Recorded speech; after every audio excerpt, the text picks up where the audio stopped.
princesses! Today I'm going to be talking about the Etude House Play Colour Eyes Bakehouse edition. I have talked about a few of the Play Colour Eyes before, and really they're not very different, to be fair, the palettes, because it's, it's the same packaging, it's the same everything, but they do have different outers, and then obviously they have different colours on the inside as well. And so what really attracted me to the Bakehouse one was that it is brown neutrals and they're not too dark. I do not wear eyeshadow very much. I did go through like a little phase of wearing it more regularly. Ooh, there's a bee outside. So distracted.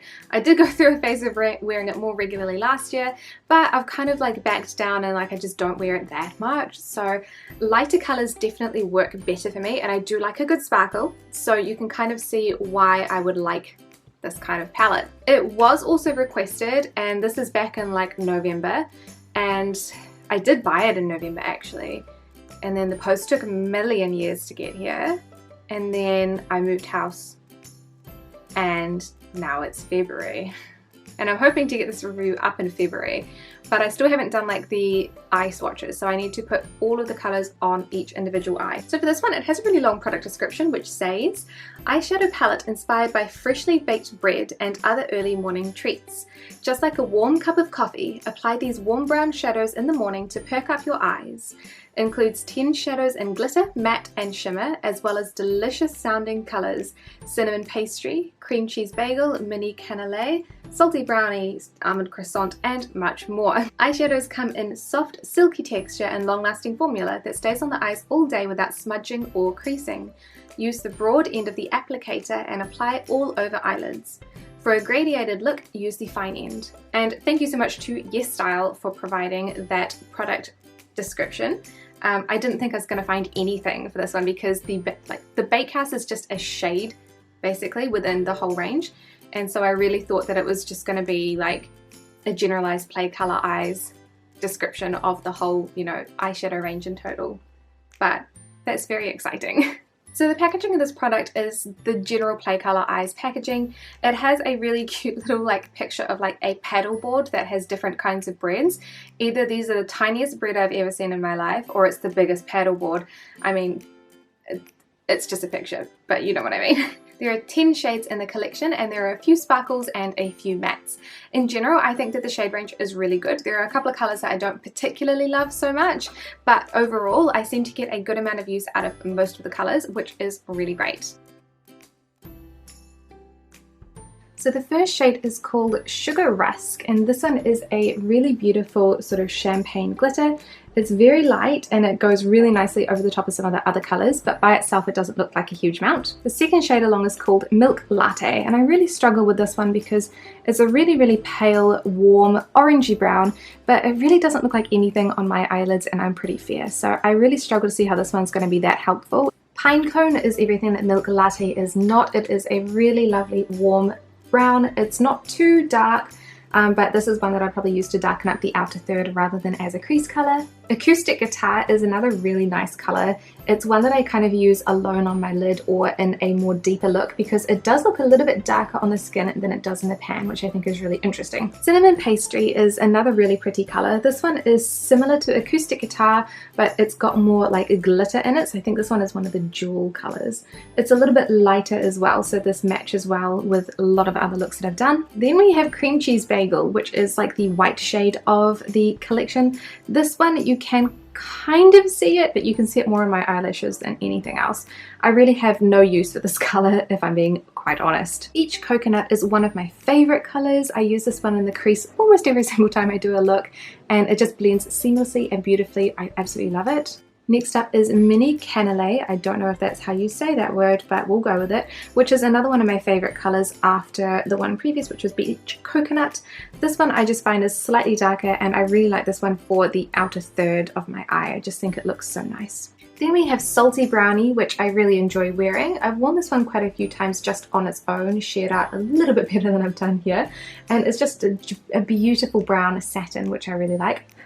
Seems so bland, but it's so pretty. And then the last one, which is Almond Croissant. That one is really interesting. I'm not a fan of such a warm toned brown, but I do think that the shade is really nice, and I have worn this one a few times too.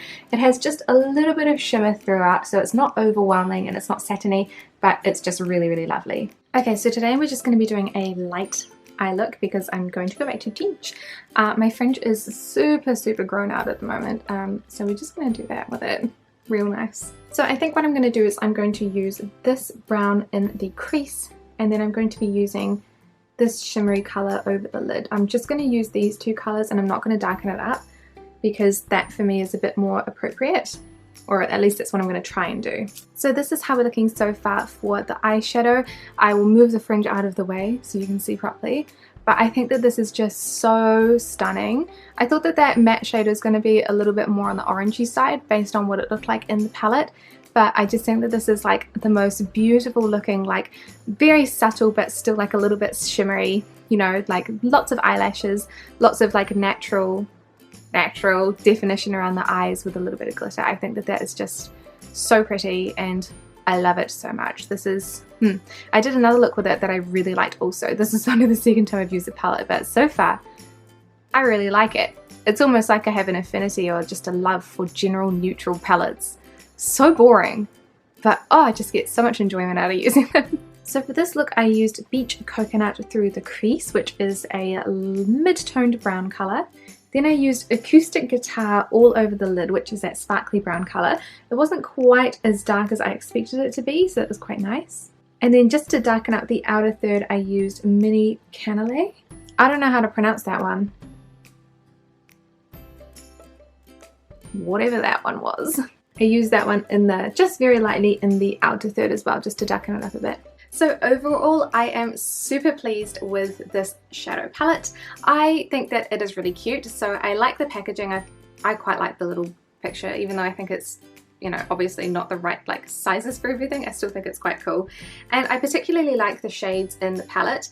I've been kind of umming and ahhing about keeping it just because, what is that? Just because it is kind of similar to my Naked One palette, but I feel like the colours in this are a lot more wearable every day to day, because the Naked palette, it's a bit more like, for me personally, it's a bit more of a like I'm going out eyeshadow palette, whereas this one is definitely something that I can use every day. It's different to my MAC palette because that's a really cool toned one. Then I've got the two pink palettes that I love, and I just feel like this one, it's a bit smaller than Naked, it's a little bit more portable, and it's just a little bit more everyday wearable for me. So I have a sneaky suspicion that it's actually going to make it into the permanent collection, which is a big thing for me, because if you guys haven't seen my decluttering videos, I try and keep my permanent collection really small. If you're wondering what happens to the makeup after I finish reviewing it and talking about it, I actually sell it. In New Zealand, there really isn't any place I can donate it. Our donations, like our charity stores, do not take makeup, and there's no place that I can really send it to, because it is used makeup as well, that I can send it to that can be sort of donated or anything like that. So rather than just throwing them out or hoarding them forever until they expire, I just put everything back up on a place called Trade Me. If you're in New Zealand and you find someone who's selling a bunch of Kbeauty and Japanese fashion, it's probably me. So I think that it's probably going to make it into the permanent collection. What do you guys think? Do you like the wearable colours, or do you think that this is like the most boring neutral palette that they've ever seen? I think that's why I like it though, because I am, like, for eyeshadows, I am a boring person for eyeshadows. And that's not a bad thing, you know. It's what I like and it's what I gravitate towards and it's what I get use out of. And for me, having a boring eyeshadow palette, that's great. I don't want electric yellow in my eyeshadow palettes, because I know I am never going to wear that. And it's just a waste of space and a waste of money. But then for somebody else, they might, you know, obviously they might think that this is the most boring thing ever and they want that electric yellow. It's the beauty of choice, isn't it? But I think that it's really good quality. I enjoy using it and I can see myself using it a lot in the future too. So thank you guys so much for watching this review, and I will see you in the next one. Bye!